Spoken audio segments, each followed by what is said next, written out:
Hi! Hello! Welcome to our channel. నేను మీ శ్రీ. ఈరోజు మనం చెప్పుకోబోయే కథ 'మిసెస్ అగస్త్య' పార్ట్ 103. కథలోకి వెళ్ళే ముందు వీడియోని లైక్ చేసి హైప్ చేయండి. అగస్త్యతో అక్కడే టైం స్పెండ్ చేయాలనిపిస్తుంటే అవంతి అప్పటి వరకు ఉండలేదని గుర్తొచ్చి చందన దగ్గరికొచ్చింది శ్రీద. అగస్త్య, ఆనంద్ మాట్లాడుకుంటున్నారు. అక్కడే. మీరు అవంతిని మీతో పాటు ఉంచుకుంటారా? నేను రేపు తీసుకెళ్తాను సంశయంగానే అడిగింది శ్రీద. అంతలా అడగాలా? ఉంటుందా మరి? తప్పకుండా ఉంచుకుంటాను. ఎంత బుద్ధిగా ఉందో నా దగ్గర అని అవంతిని ఎత్తుకుని ముద్దు పెట్టుకుంటూ అంది చందన. ఉంటుంది. మిడ్ నైట్ లేస్తే పాలు తాగించి పడుకోబెడితే ఉదయం వరకు ఇక లేవదు అని అంది శ్రీద.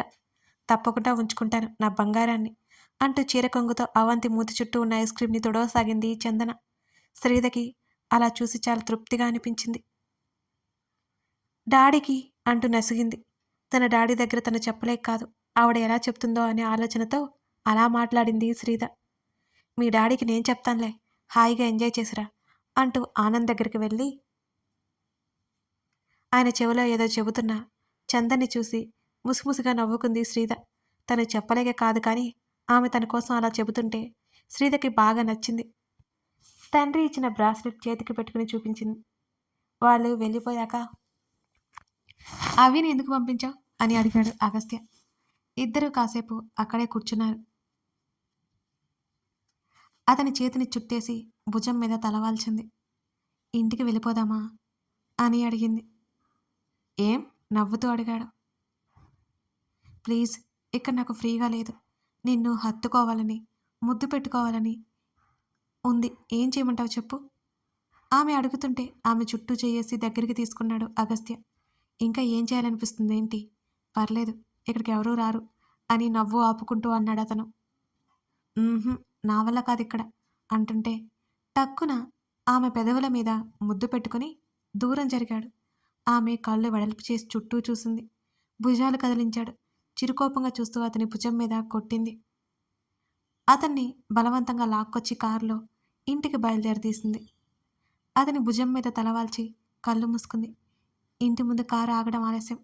ఇంట్లోకి పరుగు పెట్టింది శ్రీద. తన గదిలోకి అడుగు పెట్టగానే కనిపించిన దృశ్యం చూసి ఆశ్చర్యపోయింది. రూమ్ అంతా డెకరేషన్ చేసి ఉంది. అతనికి ఇష్టమైన, ఆమెకు మరింత నచ్చిన ఆ తెల్లని గదిలో గది నిండా సెంటెడ్ క్యాండిల్స్తో వెలిగిపోతోంది. అక్కడక్కడ చిన్న చిన్న లైట్లు వేలాడదీసి ఉన్నాయి. బెడ్ మీద బుజ్జి చాక్లెట్ కేక్ ఉంది.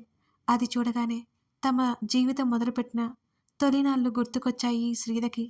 ఆ క్షణంలో అగస్త్య కోసం వెనక్కి తిరిగి చూసింది. మరో 2 నిమిషాలకి అతను లోపలికొచ్చాడు. రాగానే పరుగున వెళ్ళి హత్తుకుంది. అతని చుట్టూ చేతులు వేసింది. ఆమె అందక అల్లాడుతుంటే అది గమనించి ఆమె చుట్టూ చెయ్యేసి హత్తుకున్నాడు అగస్త్య. నిజానికి ఇలాంటివన్నీ అతనికి ఏమాత్రం నచ్చవు. ఆమె కోసం చేయక తప్పదు. ఆమెకింకా చిన్నపిల్ల మనస్తత్వం పోలేదు. ఇలాంటి సరదాలంటే మక్కువ ఎక్కువ ఆమెకి. ఆమెకెప్పుడూ సర్ప్రైజ్ ఫీల్ అవ్వాలనుకుంటుంది. చిన్న చిన్న వాటికి బాగా ఆనందపడిపోతుంది. గట్టిగా అతని బుగ్గన ముద్దు పెట్టుకుంది శ్రీద. తల కాస్త వెనక్కి జరిపి అతని ముఖంలోకి చూస్తూ థ్యాంక్ యూ సో మచ్ అంటుంటే అతను నవ్వు నవ్వి ఊరుకున్నాడు. అతని ముఖమంతా ముద్దులు పెట్టసాగింది శ్రీద. నెమ్మదిగా ఆమెను టేబుల్ మీద కూర్చోబెట్టాడు. ల్యాప్టాప్ పక్కకు జరిపి ఆమెకి ఇరువైపులా చేతులు వేసి నిలబడ్డాడు అగస్త్య. అతని చుట్టూ చేతులు వేసి ఈ క్యాండిల్స్ డెకరేషన్ ఏంటి అంటూ కళ్ళెగరేసింది శ్రీద. నీకోసం అనుకుంటున్నావా? నా కోసం. అతని మాటలకు ఆమె ముసిముసిగా నవ్వుకుంది. అబ్బో, నీకోసమే అన్నమాట. బావుంది, చాలా బావుంది అని సాగదీస్తూ చెప్పింది. అతని ముక్కు కొన మీద ముద్దు పెట్టుకుంది. అతని ప్యాంట్ పాకెట్ల నుండి ఏదో వస్తువు బయటికి తీశాడు. అది ఏంటా అన్నట్టు చూసింది శ్రీద. అటువైపే దృష్టి సారించింది. అతను గుప్పెట బిగించి ఆమె ముందు చేతిని పెట్టాడు. అతని వేలను తెరిచి లోపల ఉన్నది చూడగానే ఆమె కళ్ళు మెరిశాయి. Platinum chain. చాలా సన్నగా ఉంది. దానికి ఒకే ఒక డైమండ్ స్టోన్ లాకెట్ ఉంది. అది చాలా చాలా నచ్చేసింది శ్రీదకి. ఆమె దాన్ని తీసుకోబోతుంటే చేతిని వెనక్కి తీసుకోగానే అలకగా చూసింది. అది నెమ్మదిగా ఆమె మెడలో అలంకరించాడు అగస్త్య. అతను ఆ చైన్ పెడుతున్నంతసేపు అతని భుజానికి చెంపా నుంచి అతడిని హత్తుకుంది. నెమ్మదిగా ఆమె భుజాలు పట్టి దూరం జరిపాడు. మెడ కంటే కొంచెమంటే కొంచెం కిందకుంది. ఆమె తెల్లని మెడలో మరింత కాంతివంతంగా వెలిగిపోతోంది ఆ చైన్. అది చూసుకొని మురిసిపోతూ ఎలా ఉంది అని అతన్ని అడిగింది శ్రీద. ఆమెకు ఎన్ని విలువైన వస్తువులు ఉన్నా అతను తెచ్చినది అన్నిటికంటే ఆమెకి విలువైనది, అపురూపమైనది. ఎలా ఉందో చెప్పాలా? అతను అడగగానే అవును అన్నట్టు చిరునవ్వుతో తలాడించింది. ఆమె భుజాలు పట్టుకుని ముందుకు వంగి ఆ చైన్ లాకెట్ మీద అతను ముద్దు పెట్టుకున్నాడు. అతని పెదవుల స్పర్శకి ఆమె కంఠం వణికి శ్రీధ కనులు మూసుకుపోయాయి. ఇంత బావుంది అని చెప్తూనే అతను ముద్దు పెట్టుకున్నాడు. అతని చుట్టూ చేతులు బిగించింది. అతని పెదవుల ప్రయాణం ఆమె గడ్డం మీదకి చేరి ఆపై ఆదరాల మీదకి నిలిచిపోయింది. ఆమె కనురెప్పలు రెపరెపలాడాయి. అతనిస్తున్న మధురమైన ముద్దు ఆమె ఆస్వాదించసాగింది. అతని చేతులు ఆమెను బెడ్ మీదకి తీసుకెళ్లాయి. ఆ వెచ్చటి ముద్దు నుంచి ఇద్దరికి దూరం జరగాలనిపించలేదు. నెమ్మదిగా ఆమెను కూర్చోబెట్టి దూరం జరిగి ఎదురుగా కూర్చున్నాడు అగస్త్య. అతని చూపులు ఆమెను తాకుతుంటే కళ్ళు ఎత్తి చూడలేకపోయింది. అంత తీక్షణంగా ఆమెనే పట్టుకున్నాయి, అంటిపెట్టుకున్నాయి అతని చూపులు. కేక్ తినాలని లేదా నీకు? అతను అడిగిన మాటకి పక్కున నవ్వింది. వారి తొలిరేయి రోజులు అచ్చు ఇలాగే తను అడిగింది అతనికి. నేను అడుగుతానని ముందుగానే తీసుకొచ్చావా? కళ్ళు మాత్రం పైకి ఎత్తి అతని వైపు చూసింది శ్రీధ. అవునన్నట్టు భుజాలు కదిలించాడు. ఇలా రా. ఆమెకు చెయ్యందించి బెడ్ రెస్ట్కి ఆనుకుని కూర్చుని ఆమెను తన ముందు కూర్చోబెట్టుకున్నాడు. అతని చేతిలో ఉన్న ఆ చిన్న కేక్ ఉంది. ఆమె చేతిని పట్టుకుని మెల్లిగా కట్ చేయించాడు.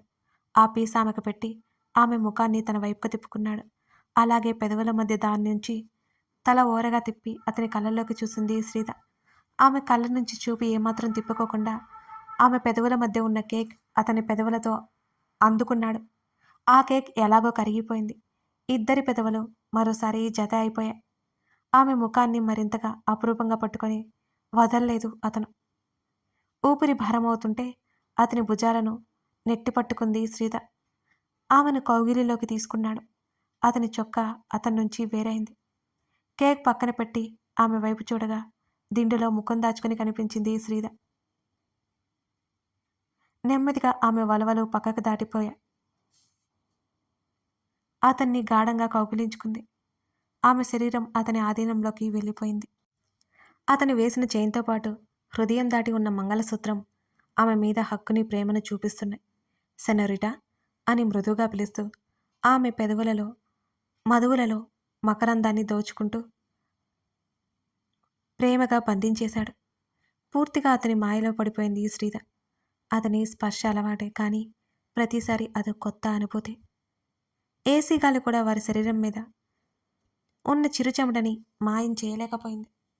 అలుపెరగక అతను ఆమె కలుపన్నదే లేకుండా చేయాలని ఆమెను ప్రతిసారి కవ్విస్తూ ఆమెలో కొత్త ఉత్తేజాన్ని పదే పదే నింపుతూ ఆమెను తనలో కరిగించేసుకున్నాడు అతను. అతను ఆమెలో కరిగిపోయాడు. ఆమె అతనిలో పూర్తిగా ఒదిగిపోయింది. ఆమె నడుముని ఆసరా చేసుకొని ఆమె బొజ్జలో ముఖం దాచుకుని ఆమె చుట్టూ చేతులు వేసి సేదతీరుతున్నాడు అతను. అతని జుట్టుని నెమ్మదిగా నిమురుతూ కళ్ళు మూసుకుంది శ్రీధ.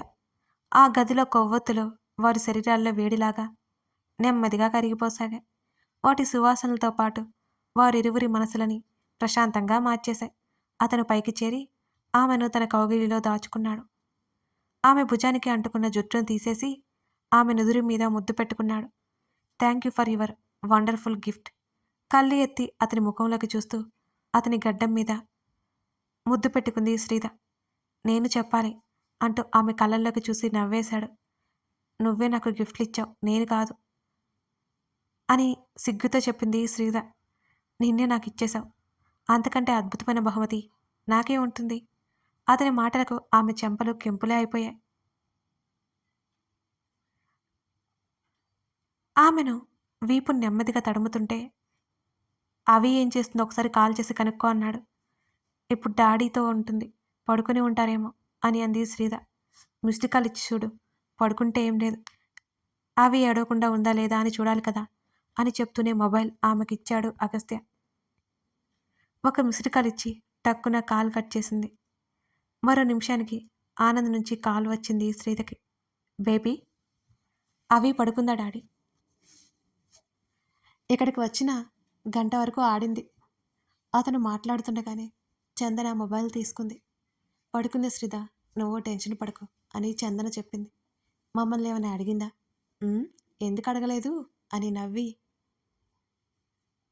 డాడీ మమ్మ అంటుంటే బోల్డ్ అనే టాయ్స్ తీసుకురావడానికి వెళ్ళారని చెప్పాను. మాతో మాట్లాడుతూ ఆడుతూ ఆడుతూ నిద్రపోయింది అని చెప్పింది చందన. అందుకే కాల్ చేశాను. నేను రేపు ఉదయం వస్తాను అని అంది శ్రీధ.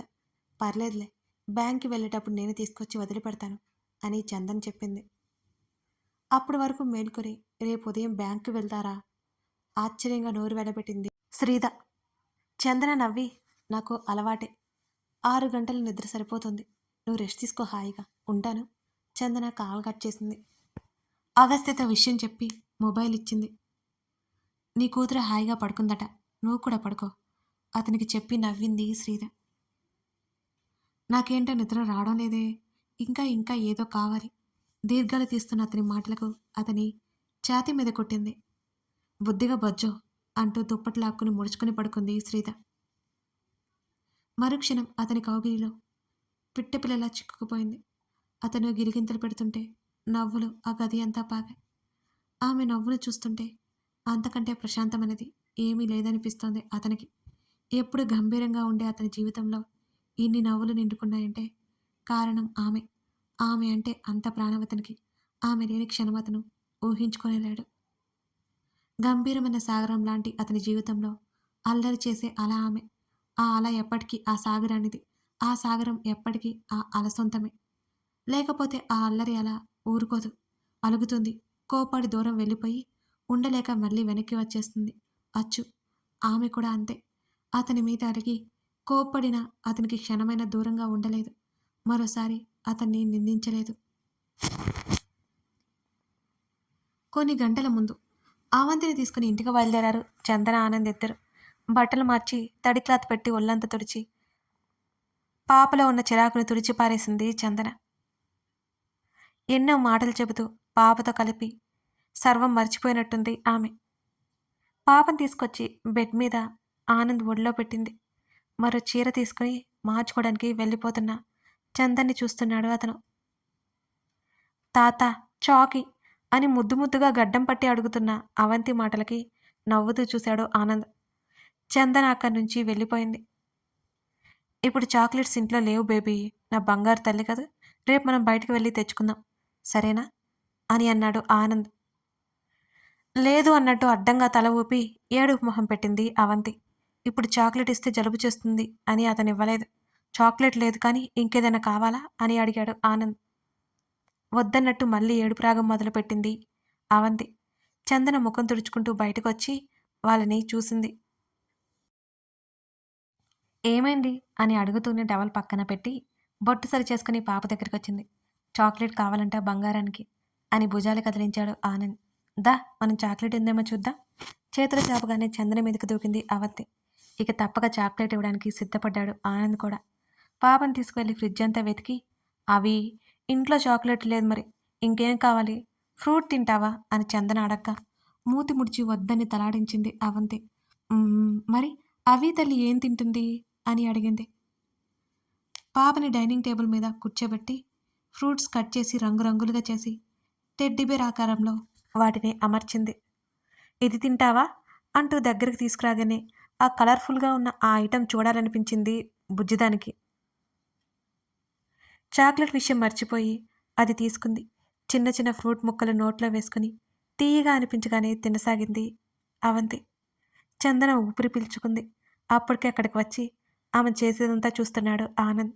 చిన్నగా నవ్వుకుని అక్కడి నుండి లోపలికి వెళ్ళిపోయాడు. మంచినీళ్ళు తాగిచ్చి మాట్లాడుతూ భుజాన వేసుకుని జోకొట్టసాగింది. పాప కాసేపటిగా నిద్రపోగా గదిలోకి తీసుకువచ్చి మంచం మీద పడుకోబెట్టింది. పేరుకు భార్యాభర్తలైన ఇద్దరు అలా ముసురుకోలేదెప్పుడు. ఇద్దరి మనసుల్లో ఏదో సంశయం అలాగే ఉండిపోయింది.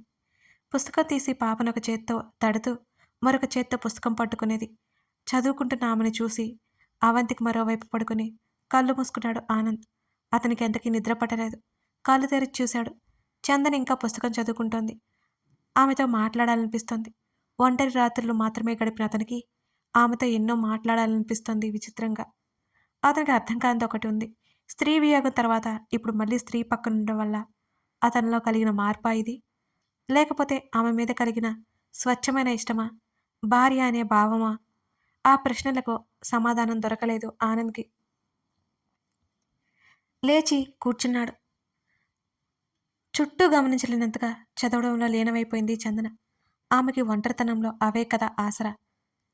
చందన! ఆనంద్ పిలుపుకి ఉలిక్కిపడింది. ఏమిటన్నట్టుగా అతని వైపు కళ్ళు తిప్పి చూసింది. పిలవనైతే పిలిచాడు కానీ ఏం మాట్లాడాలో అతనికే అర్థం కాలేదు. అడ్వాంటేజ్ తీసుకుంటాడు అనుకుంటుందా?